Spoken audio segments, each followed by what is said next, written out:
Today is Wednesday, April 8th, and this is your forecast for the northeastern United States. I just want to quickly say that if you're watching this from the weather email or in the Weather with Erick app, I know that there have been some issues with the video sort of stopping before it gets to the end, so bear with me as I sort of work through some of those bugs. But yeah, you can always watch this on YouTube if everything else fails, at least for now. So as we look at the forecast, it is a very cold morning throughout the entire Northeast. We have some spots that are actually starting the day in the teens in New York City. Temperatures did drop below freezing, so we had a freeze overnight and this morning.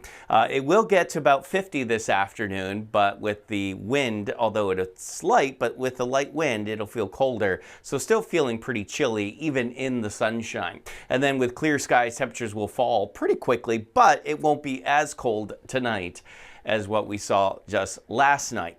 So today the pollen is sky high, so despite the chilly weather, the plants are still doing their thing, and it's mostly the maple and juniper trees at this point. It drops off just a smidge tomorrow, but then I think we're going to see really high pollen counts for the end of the week. So if you're feeling some congestions and experiencing some sneezing, it could actually be the pollen that's getting at you. So make sure you're taking your allergy medicine.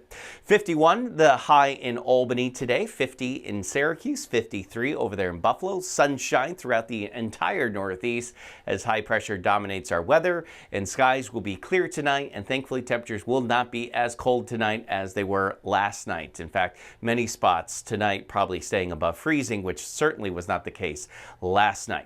Why the warmth? Well, we have a warm front moving our way, and there it is right there. It's pushing through the Great Lakes today. There are a couple of showers, but most of those showers will pass north of us. We still have a cold front coming through, but the air behind this is not as cold as what we just experienced. So kind of keeping things even here through the end of the week. But there's a big warm up in store for next week. Just wait and see. So temperatures tomorrow about 52. We'll climb into the 60s, I think Friday and Saturday.